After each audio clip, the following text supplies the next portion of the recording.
each group of films goes through life, death, and birth.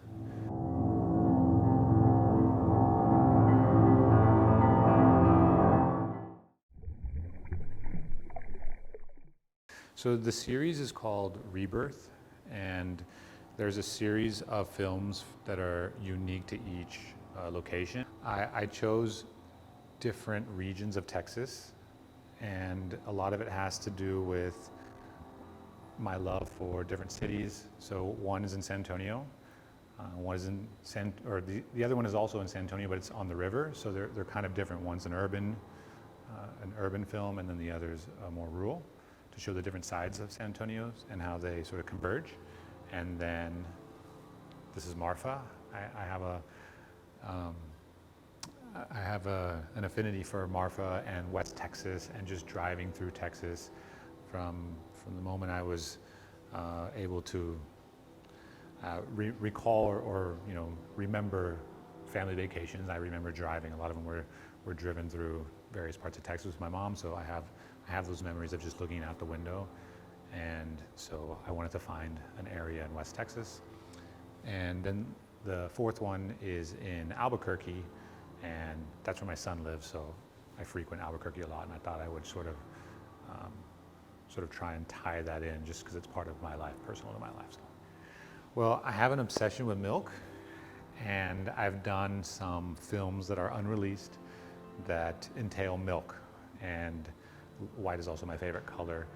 So I'd been thinking about how to expand on sort of this milk series that I sort of started in the pandemic, that I would try and expand on that and use tubs.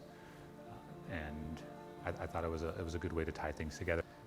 This is a tub that I have in my house in San Antonio, and I had a hard time finding a tub out in West Texas, so I decided to just unhook my tub and rent a large SUV, cram the tub in there, drive out to West Texas, scout out the locations for half a day, and we found, in this particular case, we found an area that had no barbed wire or no fencing or telephone poles or wire, and it gives it that look as if we're out in the open, which we are, but it's more just in a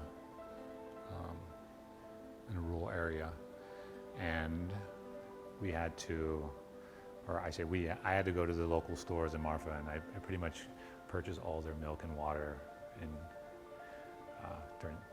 in that day for the shoot. So, and we hauled 80 gallons out in the middle of nowhere and set up.